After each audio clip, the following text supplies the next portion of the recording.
চিকিৎসা যদি না হয় তাহলে ও মারা যেতে পারে। আর এটা হলো 1000টা প্রাণীর মধ্যে প্রথম যাকে আমরা এই ভিডিওতে বাঁচাতে চলেছি। দেখা যাক কিভাবে। আমরা হেলিকপ্টার থেকে স্নাইপার দিয়ে জিরাফদের ভ্যাকসিনেট করব। আমরা সব জিরাফদের ভ্যাকসিনেট করে তবেই এখান থেকে যাব। আমরা সিংহদের উদ্ধার করব একটা জু থেকে যেটা প্রায় ধ্বংস হয়ে গেছে। একে অপরের সাথে যুদ্ধ করে মারা যাবার আগেই রাইনোদের আলাদা করব, যেটা এই রাইনোর আয়ু অনেক বছর বাড়িয়ে দেবে। এবং এরকমই আরো অনেক অবিশ্বাস্য রেস্কিউ যার শুরু হচ্ছে একটা সার্জারি দিয়ে যাই সিংহটার জীবন বাঁচাবে। এ হলো ডক্টর অ্যালেক্স। আমরা এখন কি করতে চলেছি? এই সিংহের টুথ ইনফেকশন আছে যেটা ওর জন্য খুব ক্ষতিকারক, তাই জন্য ওর টুথ ক্যানেল করতে হবে ওর প্রাণ বাঁচানোর জন্য। এই সার্জারিতে দাঁতের ইনফেকশন সারিয়ে ওর জীবন বাঁচানোর চেষ্টা করা হবে। ওর ঠোঁটটা একটু ধরবে তুমি এইভাবে। ও মাই গড, দেখো ওর দাঁতের তো খুবই খারাপ অবস্থা। আর যদি এই ইনফেকশনের চিকিৎসা না করা হয় তাহলে আস্তে আস্তে এই ইনফেকশন ওর হার্টের ক্ষতি করে দেবে। একদম ঠিক। আচ্ছা, ও যদি জেগে যায় তাহলে কি হবে? ও আমার আঙুল কামড়ে দিতে পারে। ও, আর আমার আঙুলটাও। হ্যাঁ, হয়ে গেছে, ও একদম ঠিক আছে। চলো ওকে মুক্ত করো। এখন সিংহটা সুস্থ আর স্বাভাবিক। এখন এরকম 999টা প্রাণীর জীবন বাঁচানো বাকি। আমাদের পরের মিশন হলো কিছু রাইনোর জীবন বাঁচানো। এই বিশাল জায়গায় আমরা ওদেরকে খুঁজে বার করে ট্র্যাঙ্কুলাইজ করব আর ওদের স্থানান্তর করব। আমরা এখন রাইনোদের খুঁজে বেড়াচ্ছি।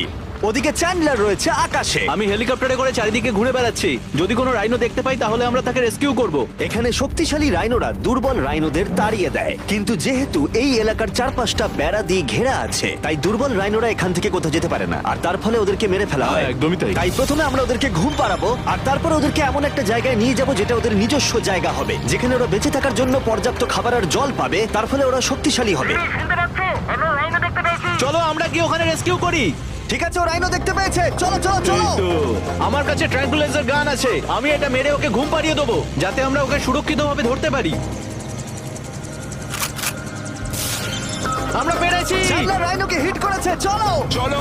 একটা রাইনো ঘুমিয়ে পড়েছে, পরেরটা দেখি। Chandler, good shot. প্রথমেই আমরা ওর অ্যান্টি পোচিং কলারটা খুলে নেব, আর সেটা এইভাবে হবে। এই কলারটা রাইনোর স্পিড ট্র্যাক করে আর এর ফলে ও স্থানীয় জায়গাতেই থেকে যায়। যদি হঠাৎ রাইনো খোলামেলা জায়গায় দৌড়তে শুরু করে যখন চারপাশে কোনো প্রাণী নেই, তখন আমরা জানি শিকারীরা ওকে মারার চেষ্টা করতে পারে। আমরা চেষ্টা করব যাতে এই রাইনোদের আয়ু অনেকটাই বেড়ে যায়, কারণ ওদের সংখ্যা খুব একটা বেশি নয় পৃথিবীতে। হ্যাঁ, তোমাকে অনেক ধন্যবাদ, এটাই আমার বলার ছিল। তাহলে এটা হলো একটা মাইক্রোচিপ যেটা আমরা ওর শিঙের ভেতরে ঢুকিয়ে দেব, তারপর সেটা আঠা দিয়ে আটকে দেব। এবার যদি কোনো শিকারী ওকে বেআইনি ভাবে মারার চেষ্টা করে তাহলে কালোবাজারে ওর শিং বিক্রি করার সময় আমরা ট্রেস করে ওদেরকে ধরতেও পারবো। এবার এই রাইনোকে এমন একটা জায়গায় নিয়ে যাওয়া যাক যেখানে বড় রাইনো একে মারতে পারবে না।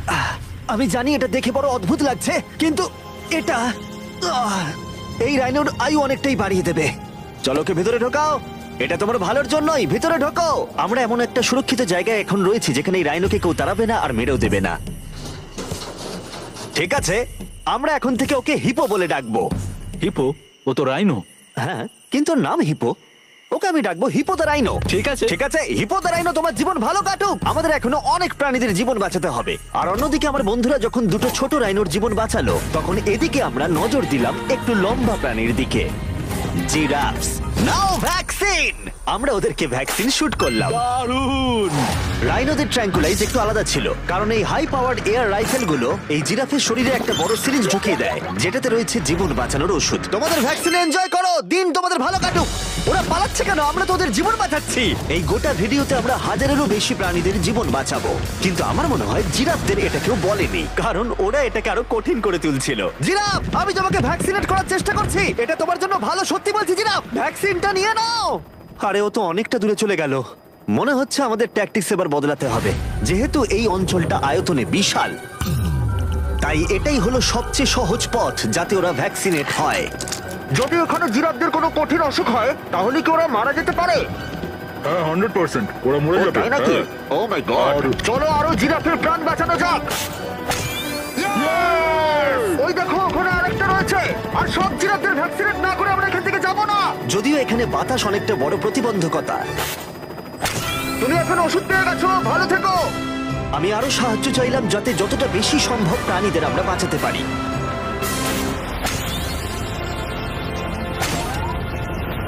আমি 5টা জিরাফ দেখতে পাচ্ছি, ওদের ভ্যাকসিন হয়নি। আর 4টে জিরাফের ভ্যাকসিন বাকি। 3টে জিরাফের বাকি। শেষের জন্য একদম সামনে আছে। দেখো, 5 জনকে দেওয়া হয়ে গেল। আমরা ওদেরকে শুট করছি, যদিও আমরা ওদেরকে মারছি না, ওদের জীবন বাঁচাচ্ছি। ঠিক জায়গায় লেগেছে। যখন আমরা ওখান থেকে বেরোলাম তখন প্রায় 70টা জিরাফের ভ্যাকসিনেশন হয়ে গেছে। তার মানে এখনো অব্দি 74টা প্রাণীর জীবন বাঁচানো হলো। আমরা দেখতে পাচ্ছিলাম আমাদের প্রচেষ্টা ক্রমশই কঠিন হচ্ছে। হ্যাঁ ওটাই তো, একদম সুস্থ হয়ে গেছে। ভাই, কে জানতো জিরাফদের ভ্যাকসিনেশন করা এতটাই মজাদার হতে চলেছে। কিন্তু এখনো আমাদের প্রচুর প্রাণীদের জীবন বাঁচানো বাকি রয়েছে। তাই আমরা সাউথ আফ্রিকায় কাজ সম্পূর্ণ করে চলে গেলাম ইউক্রেনে, যেখানে যুদ্ধ জুগুলোকে ধ্বংস করে দিয়েছে, যেখান থেকে লায়নদের উদ্ধার করে মেকশিফট শেল্টারে রাখা হয়েছে। কিন্তু যেহেতু এখনো যুদ্ধের আশঙ্কা রয়েছে, আমরা ওদেরকে অন্য জায়গায় উড়িয়ে নিয়ে যাব। তাই আমরা এই বিশাল কার্গো প্লেনটা নিয়ে এসেছি, যাতে আমরা ইউক্রেনের সীমানার বাইরে এই প্রাণীগুলোকে উড়িয়ে নিয়ে যেতে পারি। ওরা এই প্লেনটা দখল করে নিয়েছে, এখানে আর কোনো সিট নেই। 3টে লায়নই এই প্লেনে ফার্স্ট ক্লাস টিকিট পেয়েছে। আর ওয়াইল্ড লাইফ কনজারভেশনিস্ট অ্যান্থনি পেনিস্টনের সাহায্যে আমরা ওদেরকে 7000 মাইল দূরে সাউথ আফ্রিকায় উড়িয়ে নিয়ে গেলাম, এই অভয়ারণ্যে যার নাম লায়ন ওয়াচ, যেখানে লায়নরা প্রায় 14 একর মুক্তাঞ্চলে স্বাধীনভাবে ঘুরে বেড়ায়। ওইখানে একটা বিশাল বড় বাঘ রয়েছে। আর ম্যাচ, ওটা একটা সিংহ। ও আচ্ছা। গেটটা বন্ধ করো। অ্যান্থনি প্রথম লায়নকে মুক্ত করবার পরে বাকি দুটো লায়নকে মুক্ত করতে হবে ম্যাচকে। কি, আমাকেও এটা করতে হবে? হ্যাঁ, তুমি রেডি? আমি রেডি। চলো করা যাক। চলো। ও মুক্ত। এই লায়নরা এখন যুদ্ধের বিপদ থেকে সম্পূর্ণ মুক্ত, আর ওরা স্বাধীনভাবে এখন আফ্রিকার জঙ্গলে ঘুরে বেড়াতে পারবে। এর পাশাপাশি সমস্ত প্রাণীদের জীবন বাঁচানোটাই গুরুত্বপূর্ণ। এই ভিডিওটা সম্পূর্ণ হবে না যদি না আমরা 100টা কুকুরের জীবন বাঁচাতে পারি। বেশিরভাগ ডগ শেল্টার গুলোই প্রায় ভর্তি, আর যদি এখানে ওরা দীর্ঘ সময় ধরে নিজস্ব বাড়ি না পায়, তাহলে ওরা জায়গার অভাবে একে অপরকে মেরে ফেলতেও পারে। প্রতি 5 মিনিট অন্তর একটা করে কুকুর এই অ্যানিমাল শেল্টার গুলোর মধ্যে মারা যায়। তাই এখনই আমরা 100টা কুকুরের অ্যাডাপ্টেশনের ব্যবস্থা করব। কেমন আছো বলো? হ্যাঁ ভালো ও আছি। হেই, তোমাকে আমার পছন্দ হয়েছে। তাহলে তুমি কুকুর নেবে? কি ধরনের কুকুর তোমরা খুঁজছো? আমরা একটা ছোট্ট বাচ্চা খুঁজছি। ও, একটা ছোট্ট কুকুর। দেখো ও তোমার কাছে আসতে চাইছে। পছন্দ হয়েছে? আ, পাপ্পিকে হাই করো। তাহলে একে তোমরা অ্যাডাপ্ট করছো? হ্যাঁ। তুমি এই কুকুরটার সাথে রোজ খেলবে তো? হ্যাঁ। আর ওকে খুব ভালোবাসবে? কথা দাও। ঠিক আছে, একটা হলো, আরো 99টা বাকি রয়েছে। আসলে তোমরা হয়তো জানো না, কিন্তু একটা কুকুরের স্বাস্থ্যের যত্ন নেওয়াতে অনেকটাই টাকার প্রয়োজন পড়ে, আর দুর্ভাগ্যবশত কিছু মানুষ সেটা অ্যাফোর্ড করতে পারে না। ওকে ভালো লেগেছে। হাই। আর সেই জন্যই আমি একটা গুড নিউজ ওদেরকে শোনাতে চাই। এখানকার প্রত্যেকটা কুকুরের মতোই এর মেডিকেলের খরচ আর এর অ্যাডপশনের ফি তোমাদের দিতে হবে না। ও ওয়াও। হ্যাঁ, তোমরা একে সম্পূর্ণ বিনামূল্যে বাড়ি নিয়ে যেতে পারো। ও মাই গড। Thank you. কোনো থ্যাংক ব্যাপার ইউ। নয়। এটা দেখতে সত্যিই খুব দারুণ লাগে যে অনেক কুকুর তাদের নিজেদের বাড়ি খুঁজে পাচ্ছে। তুমি এদেরকে কি করে না বলবে বলো তো? খুব কিউট। কতদিন ধরে কুকুর খুঁজছো? 3 থেকে 4 মাস হলো। ও একদম ঠিক আছে। ও সত্যি খুব সুন্দর। তোমরা একে বাড়িতে নিয়ে যাবে? হ্যাঁ। আমি এটাই শুনতে চাইছিলাম। ব্রিয়ানাকে adopt করা হয়েছে। তোমরা দুজন ওর খেয়াল রাখবে তো? হ্যাঁ। আরো অনেক কুকুর নিজের বাড়ি খুঁজে পাচ্ছিল, কিন্তু বাচ্চা কুকুরদেরই বেশিরভাগ মানুষ অ্যাডপ্ট করছিল। তার ফলে বয়স্ক কুকুররা অবহেলিতই থাকছিল। যেমন ব্লু, এই কুকুরটার বয়স 10 বছর। এখনো সে একজন ভালো মালিকের অপেক্ষায় রয়েছে। আমরা একটু বয়স্ক কোনো কুকুর ও, খুঁজছি, কি cute! কারণ আমরা খুব এনার্জেটিক কাউকে চাইছি না। তোমরা ব্লুকে দেখতে পারো। কেমন লাগছে? হাই। আমার ওকে কেমন খুব আছো পছন্দ তুমি? হয়েছে। ও কিভাবে তাকাচ্ছে দেখো। ও তো কিউট। ও তোমাদের সাথে খুব ভালো থাকবে। Thank you so much. কিন্তু আমাদের কাজ এখনো শেষ হয়নি। যত দিন যেতে লাগলো আমরা দেখতে পাচ্ছিলাম প্রচুর কুকুর তাদের ভালোবাসার বাড়ি খুঁজে পাচ্ছিল। ওকে তোমরা নিচ্ছ? হ্যাঁ নিচ্ছি। দারুণ ব্যাপার। আর খুব তাড়াতাড়ি আমরা 100 জন কুকুরের জীবন সুরক্ষিত করলাম। প্রত্যেকটা পরিবার প্রতিশ্রুতি দিয়েছে যে ওদেরকে একটা সুন্দর জীবন উপহার দেবে।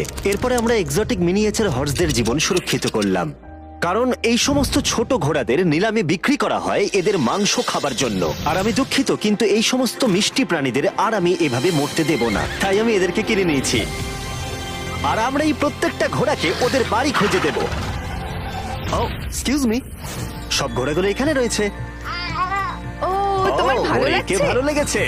তোমাদের আরো ঘোড়া চাই? না, আমার কাছে বাড়িতে একটা আছে। তার মানে তোমরা ঘোড়া অ্যাডাপ্ট করছো এর জন্য? একদমই তাই। ও তাই নাকি? যাতে ও বড় হয়ে ঘোড়ায় চাপতে পারে। ও তোমার পছন্দ হয়েছে? খুব ভালো। একে কারোর অপছন্দ কি করে হতে পারে? আমি চাই এবার ঘোড়াগুলো নিজেরাই ডিসিশন নিক যে ওরা গাড়িতে উঠবে কিনা। দেখি একটু চেষ্টা করি। আমি তোমাদের 10,000 করে দেবো যদি তোমরা গাড়িতে ওঠো। ও এটা দেখো, ওদের দেখো।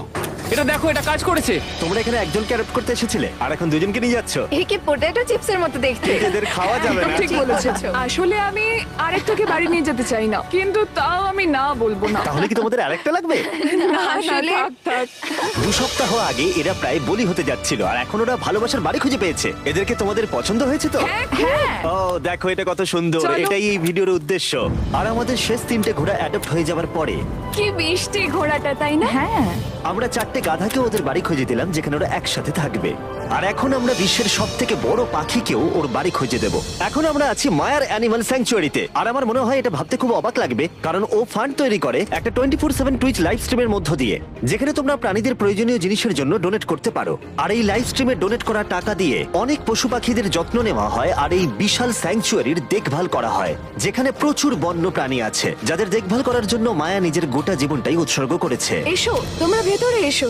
ওই দেখো, ওই ওপরে মোমো বসে আছে। মোমো মোমো তো খুব মিষ্টি। ও স্ক্রিন পছন্দ করে। তোমার কাছে ফোন থাকলে ওকে দেখাতে পারো। তোমরা শুধু আমাদের ভিডিও পছন্দ করে তাই নয়, তার সাথে বাদররা করে দেখছি।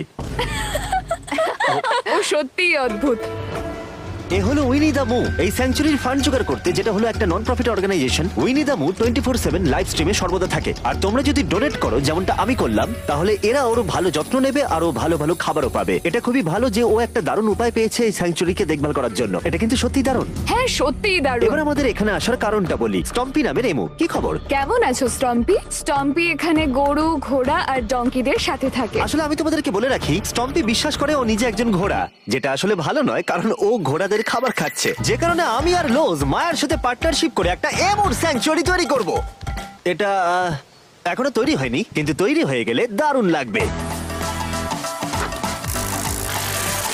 এর সাথে লোজকে আমি একটা বড় ধন্যবাদ জানাতে চাই, যার জন্য এই প্রজেক্টটা সম্ভব হয়েছে। লোজ এই কাজটা করতে শুরু করেছে বন্যায় এই এলাকাটা ক্ষতিগ্রস্ত হবার পর থেকে। আর এই বছর লোজের 10 মিলিয়ন স্কোয়ার ফিট জুড়ে কাজের একটা অংশ হলো এই স্যাংচুয়ারির অবস্থার উন্নতি ঘটানো। আমরা স্টম্পিকে কিভাবে আরো সাহায্য করব? আগে আমরা এখানটা বেড়া দিয়ে ঘিরে দেবো। আমি এর আগে কখনো বেড়া তৈরি করিনি। ঠিক আছে, প্রথমে বেড়াটাকে সোজা করতে হবে। মায়া, তুমি কি করে এত সহজে কাটছো? মায়া, তোমার সামনে আমাকে দুর্বল লাগছে। যখন এখানে কোনো প্রয়োজন পড়ে, লোজ সাহায্য করতে এগিয়ে আসে। এমনকি স্টম্পির জন্য বেড়া তৈরি করতে হলে। আমরা হ্যাঁ, এখানে তোমাকে একটা অবলং শেপ বানাতে হবে। আর একটা প্রশ্ন, এই অবলংটা আসলে কি? হটডগের মতো। ঠিক আছে, আমি বুঝতে পেরে একদম। গেছি। ভালো করে খোঁড়ো, এটা হচ্ছে না। এটা খুব ভালো। ভালো করে মাটি বার করো, তারপর এটা পুঁততে হবে এইভাবে। আর যদি তোমরা জানতে চাও লোজ, এর সাথে লোজকে আমি একটা বড় ধন্যবাদ জানাতে চাই, যার জন্য এই প্রজেক্টটা সম্ভব হয়েছে। লোজ এই কাজটা করতে শুরু করেছে বন্যায় এই এলাকাটা ক্ষতিগ্রস্ত হবার পর থেকে। আর এই বছর লোজের 10 মিলিয়ন স্কোয়ার ফিট জুড়ে কাজের একটা অংশ হলো এই স্যাংচুয়ারির অবস্থার উন্নতি ঘটানো। আমরা স্টম্পিকে কিভাবে আরো সাহায্য করব? আগে আমরা এখানটা বেড়া দিয়ে ঘিরে দেবো। আমি এর আগে কখনো বেড়া তৈরি করিনি। ঠিক আছে, প্রথমে বেড়াটাকে সোজা করতে হবে। মায়া, তুমি কি করে এত সহজে কাটছো? মায়া, তোমার সামনে আমাকে দুর্বল লাগছে। যখন এখানে কোনো প্রয়োজন পড়ে, লোজ সাহায্য করতে এগিয়ে আসে। এমনকি স্টম্পির জন্য বেড়া তৈরি করতে হলে। আমরা এখানে গাছটা পুঁতবো, একটা গর্ত করো। হ্যাঁ, Yes, ma'am. এখানে তোমাকে একটা অবলং শেপ বানাতে হবে। আর একটা প্রশ্ন, এই অবলংটা আসলে কি? হটডগের মতো। ঠিক আছে, আমি বুঝতে পেরে একদম। গেছি। ভালো করে খোঁড়ো, এটা হচ্ছে না। এটা খুব ভালো। ভালো করে মাটি বার করো, তারপর এটা পুঁততে হবে এইভাবে। আর যদি তোমরা জানতে চাও লোজ কিভাবে তার সাহায্যের হাত বাড়িয়ে দেয়, তাহলে ডেসক্রিপশনের লিংকে ক্লিক করো অথবা এখানকার ওয়েবসাইটে যাও, আর সেটা এক্ষুনি। এবার আমরা দেখবো স্টম্পির জন্য নতুন বাড়ি কেমন হতে পারে, আর ওর সাথে ওর নতুন গার্লফ্রেন্ডেরও পরিচয় করে দিই। তুমি এখন মুক্ত। তোমার নতুন বাড়ি তোমার কেমন লাগছে বলো স্টম্পি? আমি শুনেছি তোমার গাছ ভালো লাগে, তাই আমরা বেড়ার চারপাশে প্রচুর গাছ রেখেছি। হাই, তোমার কেমন লাগছে? ও ঠিক আছে, তার মানে ভালো লেগেছে। আমরা তোমার জন্য এমন একটা বাড়ি তৈরি করেছি যেখানে ঘোড়ার বিপদ শুধু নেই তাই নয়, তোমার জন্য একজন বন্ধু আছে। এই জায়গায় অনায়াসে থাকতে পারবে 2টো এমো। ওর নাম দিতে পারি? হ্যাঁ, তুমি না এভাবে না, বললে ঠিক কেন? আছে, তুমি নাম দিতেই পারো। আমরা এই এমোর নাম দিতে পারি নোলানের মা। হ্যাঁ, সত্যি হ্যাঁ ঠিক আছে, ওকে বার করো। এই নামটা ওর ভালো লাগবে। এর মানেটা কি? হ্যাঁ, এটা মানে হলো নোলানের মা। হাই। হাই নোলানের মা। ঠিক আছে, ও এখন মুক্ত। Yay! Yes! কিন্তু শেষ করার আগে আমরা এখন রয়েছি উলফ স্যাংচুয়ারিতে, যেটা মায়া তৈরি করতে চায়। তোমার চোখের কাপড় খুলে ফেলো। আর উলফ স্যাংচুয়ারি গড়ে তুলতে আমরা এখন তোমাকে দিতে চাই $50,000 ডোনেশন, যাতে তোমাদের কাজটা আরো সহজ হয়। এই বছরের শুরুতে মায়ার অ্যানিমাল স্যাংচুরি টেক্সাসের বন্যায় অনেকটাই ক্ষতিগ্রস্ত হয়েছিল আর সত্যিই এটার পুনর্গঠনের দরকার ছিল, কিন্তু লোজকে ধন্যবাদ, মায়া এখন সহজেই তার উল্ফ স্যাংচুরি গড়ে তুলতে পারবে। এটা সত্যিই দারুণ, থ্যাংক ইউ সো মাচ। এরপরে আমরা দুজন সি লায়ন্সের জীবন বাঁচাবো, যার শুরু হবে রকিকে দিয়ে, দুর্ভাগ্যজনকভাবে যার মাথায় বুলেট লেগেছিল। এই ভিডিওটা অ্যানিম্যাল সেভিং নিয়ে, আর আমরা রকির সমস্ত খরচের দায়িত্ব নিচ্ছি। Thank you so much. Surgery হবার পর সুস্থ হতে ওর একটু সময় লেগেছিল। এদিকে গার্ট্রিউড, ও হ্যালো। আমাদের অন্য সি লায়ন, যে মুক্ত হবার অপেক্ষায় ছিল, যে এর আগে একটা নেটে আটকে পড়ে ভয়ঙ্করভাবে আহত হয়েছিল এবং মরতে বসেছিল। চলো গাট্রিউডকে মুক্ত করি। রেডি? রেডি। ঠিক আছে। 3 2 1 গো। ও ওকে দেখো ও কত ও খুশি। কি আনন্দিত, দেখো একবার। ও সমুদ্রের আওয়াজ শুনতে পাচ্ছে। ওকে দেখো। দেখো চলে যাচ্ছে, ও সমুদ্রের দিকে চলে যাচ্ছে। দারুণ! তুমি মুক্ত, তুমি মুক্ত গাট্রিউড। ইয়ে, দারুণ! এখনো পর্যন্ত 800 প্রাণীদের জীবন বাঁচানো বাকি, তাই এবার আমাদের দ্রুত কাজ করতে হবে। এবার আমরা অ্যামাজন রেন ফরেস্টে কাজ করলাম, যেখানে আমরা মিঙ্গালজ অ্যান্ড স্যাংচুয়ারিতে 200 জনেরও বেশি প্রাণীকে আমরা বন্য জীবন ফিরিয়ে দিলাম। এখন আমাদের কাছে আছে একটা অ্যান্টিটার। সত্যি বলতে এখানে আমরা এরকম লুপ্তপ্রায় প্রাণীগুলোকে পাই। ও মাই গড, ও খুব ছোট্ট আর মিষ্টি। ওপরে ওঠে আস্তে আস্তে। বাই। এই প্রাণীরা ও উঠছে। হয়তো বেঁচেই থাকতো না যদি না আমাদের কাছে মিঙ্গার মতো পুনর্বাসনের জন্য স্যাংচুয়ারি থাকতো। তাহলে আমরা এখন এই টর্টয়েসটাকে ওর আসল জায়গায় ফিরিয়ে দিতে এসেছি। আর ওদেরকে মুক্ত করা হলো, কিন্তু আমাদের কাজ এখনো শেষ হয়নি, কারণ ইউএসএ তে ফিরে এসে আমরা আরো 100 জন প্রাণীর জীবন বাঁচালাম। যেমন এখানে রয়েছে wild life critter circle of life, যেখানে 47 জন আহত এবং অসহায় প্রাণীদের চিকিৎসা করালাম, যার মধ্যে রয়েছে ব্ল্যাক উলফ, যার নাম হলো ড্রেকো। ওকে লুসিয়ানায় গুলি করা হয়েছিল। যখন ও এখানে এলো তখন দাঁড়াতেও পারছিল না, আর এখন ওকে এইভাবে দেখে আমি খুব খুশি। 20 জন শিয়ালকে হত্যা করা হতো আর তাদের পশম দিয়ে কোট বানানো হতো, কিন্তু তার পরিবর্তে আমরা ওদের প্রত্যেককে একটা নতুন জীবন উপহার দিলাম। তুমি এখানে খেলনা পাবে, খাবার পাবে এবং চাইলে ঘুরেও দেখতে পারো। এখানে রয়েছে এই বিশাল বার্ড স্যাংচুয়ারি। এখানে আমরা বাঁচালাম 70 জন দেশীয় পাখিকে, যেমন এই স্ক্রিচ আউল, যাকে একটা গাড়ি ধাক্কা মেরেছিল, যার আহত চোখের এখন চিকিৎসা হচ্ছে। আমরা চেষ্টা করেছি যে ও যেন একটা চোখে খুব ভালোভাবে দেখতে পায়। আর সৌভাগ্যবশত প্যাঁচারা শুধুমাত্র হ্যাঁ, একটা একদম। চোখ দিয়েও সার্ভাইভ করতে পারে। আমরা 42 জন আহত এবং অবহেলিত হোয়াইট টেল ডিয়ারেরও চিকিৎসা করালাম, চলো হরিণ। যার মধ্যে এই ডিয়ার সুস্থ হয়ে উঠে আবার হাঁটতে ও খাবার খেতে শুরু করলো। জর্জিয়াতে আমরা 85 জন প্রাণীর জীবন বাঁচালাম। এই মিসিসিপি কাইট পুনরায় উঠতে সক্ষম হলো। আর নিউ ইয়র্কের টার্টল রেস্কিউ করে আমরা আলাদা আলাদা 48 জন টার্টলকে বাঁচালাম, যার মধ্যে একে আমরা সুস্থ করে আগের স্বাভাবিক জীবনে ফিরিয়ে দিলাম, যেটা হলো skate park. Wildlife critter circle of লাইফে এই ক্যাঙ্গারু, যার নাম হলো বৌডি, সে তার মাকে হারিয়েছে, তাই তার কিছু জিনিস প্রয়োজন ছিল যা তার মায়ের অভাব মেটাতে পারে। এই বোতলটা এমন ভাবে বানানো হয়েছে যাতে ও মায়ের স্পর্শ অনুভব করতে পারে। আমরা পাউচগুলো এমন ভাবে বানাই যাতে ওরা সুরক্ষিত অনুভব করে, আর এইভাবেই দেখাশোনা করা হয়। এর পাশাপাশি ওয়ার্ডল অন ইনে একটা ডাক, যার নাম মার্জারি, সে তার ঠোঁট হারিয়েছিল একটা টার্টলের আঘাতে। আর আমরা ওকে ডক্টর চেস্টারের কাছে নিয়ে গেলাম। সে চিকিৎসা না করলে ও কখনোই সুস্থ হতে পারতো না। এছাড়া আমরা অন্য 46 জন পাখিকেও সাহায্য করলাম। এই সমস্ত স্পেশালাইজড মেডিকেল ট্রিটমেন্টস আর রিহ্যাবিলিটেশন টেকনিকের জন্য ওকে দেখো। অনেক টাকার প্রয়োজন ছিল, তাই আমরা গোটা দেশ জুড়ে 4টে আলাদা অর্গানাইজেশনকে সাহায্য করলাম, যাদের সর্বমোট 212 জন প্রাণীর সাহায্যের জন্য অর্থের প্রয়োজন ছিল। এই সমস্ত অসাধারণ প্রাণীদের দিকে ফিরে তাকালে আমরা তোমাদের ধন্যবাদ জানাতে চাই, তোমাকে ভিউয়ারদের, আমাদের এরকম একটা সুযোগ করে দেবার জন্য। আমরা 1000 জন প্রাণীর জীবন বাঁচালাম, কিন্তু আমাদের কাজ এখনো শেষ হয়নি। যদি তোমরা চাও আমরা আরো 1000 জন প্রাণীর পাশে দাঁড়াই, তাহলে এই ওয়েবসাইট